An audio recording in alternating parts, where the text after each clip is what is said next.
And let's begin with a news break coming in on China again taking a stand in favor of Pakistan, calling this time for a comprehensive, lasting ceasefire between India and Pakistan.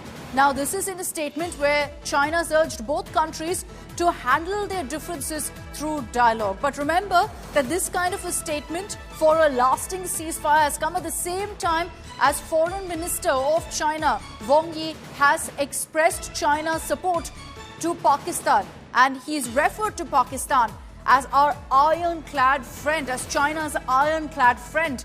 And they've extended support to Pakistan in safeguarding sovereignty and territorial integrity. So these comments from the Chinese foreign minister came during his meeting with the Pakistani Deputy Prime Minister, Foreign Minister Ishaq Dar. Those are the pictures on your screens of their meeting.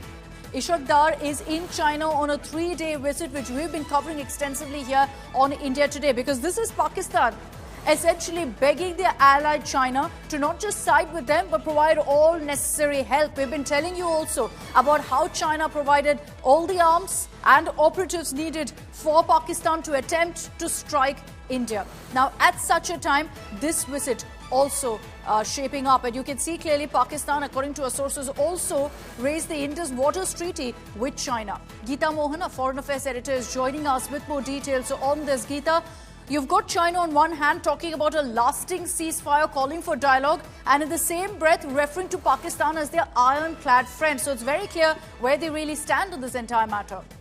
Well, absolutely. When it comes to Pakistan, we know that it is known in many quarters as a satellite of China, a satellite state of China.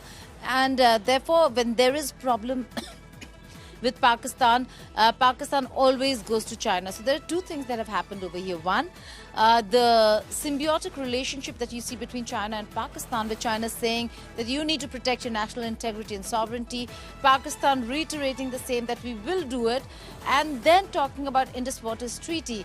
What is important, Akshita, to note over here is that it's not just Pakistan that's in Beijing right now. We also have the Afghan acting foreign minister, Muttaqi, who was in Beijing, and the Iranian foreign minister. So a very important meeting. China has been able to bring them together, and the dam projects that India intends to develop in Afghanistan could hamper a lot of the water flow into Pakistan.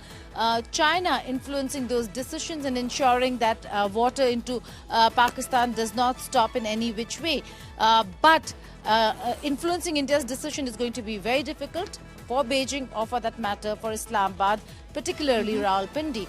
So Pakistan will have to change its tack when it comes to terror before even thinking that India is going to consider removing it from the decision of putting it in abeyance.